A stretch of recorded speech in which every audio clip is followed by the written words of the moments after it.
We're going to bring in OutKick host Tomi Lahren. Tomi, very interesting timing that the former president is going to be visiting East Palestine while the current president visited Ukraine when he could have just made a pit stop. 290 miles is the distance from the White House to East Palestine. He could have made that stop very easily and just at least showed some face that he was there to support them.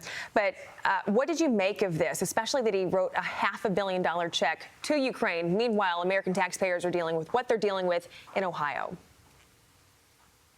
Yeah, this is really par for the course for this administration. And being from a flyover state, I think the people in Ohio really understand now that they are indeed in a flyover state, quite literally, with Joe Biden flying over their state to go over to Ukraine to brag about handing more of their tax dollars over to Zelensky and co. You know, it really is infuriating. And the Biden administration sent a message very loud and clear. And so did his transportation secretary, Pete, who took 10 days to even address the issue publicly. And he didn't do so from the ground in Ohio. He did so from a video, what looks to be a D.C. office. So the message from the Biden administration to these people is very loud and clear. You are a poor white community in Ohio. We don't think we're ever going to get your vote. We don't think we need your vote in future elections. So we're going to largely ignore you. And then we're going to take press trips for photo ops in places that you are not in, and countries that really do not matter to you. And when you're dealing with a toxic fallout in your own hometown, and we're going to do it all in your face, and we're going to flaunt it.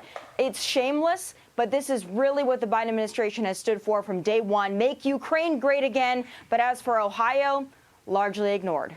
Do you think that's really what this is, especially because when you think about it, FEMA says that this doesn't warrant federal aid, which I don't, if this doesn't, I don't know what does. But do you think that's what it comes down to, that it's a white community, that it was predominantly Republican? Surely you would hope not, but is that what you think?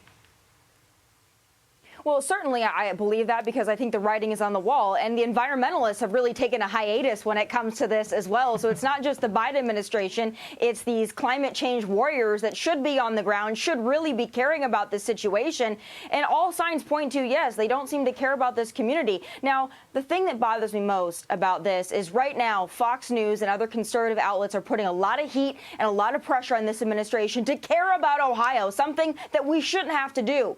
But in a few weeks, we're going to move on. We're going to talk about something else that the Biden administration has destroyed. And these people are still going to be dealing with, they're still going to be dealing with toxic chemicals and not knowing if their health and safety is at risk. That's why I think the message needs to be sent to these people of Ohio. We care about you. We are going to be there for the long haul, and you are not a flyover state to us. Yeah, I guess so much for President Biden being everyone's president. But now onto this. Social media users are ripping Vice President Kamala Harris for posting this photo of herself posing next to a young girl wearing a mask. I'm not quite sure if this is the reaction she was hoping to get from this. But how many times, Tomi, have we seen people in complete outrage? I mean, myself included, seeing the adults with no mask on with a kid masked next to them. She should have known better.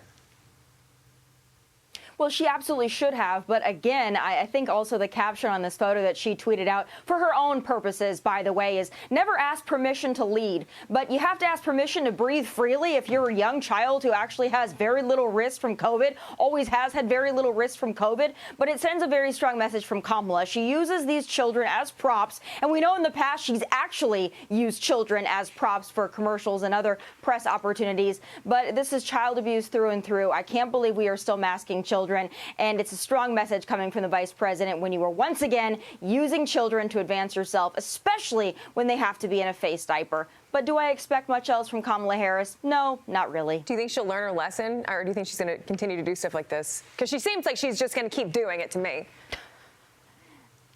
Yeah, you know, again, we've given this vice president so many opportunities to prove us wrong, to maybe go to the board or maybe address some of the things that she is czar of. She's not done any of that. So do I expect her to stop with these cheesy photo ops? No, I absolutely do not. It seems to be working for her so far, and she will be, you know, the top contender for 2024 if Joe Biden chooses not to run. So it's working for her, and that just shows the sad state of the Democrat Party.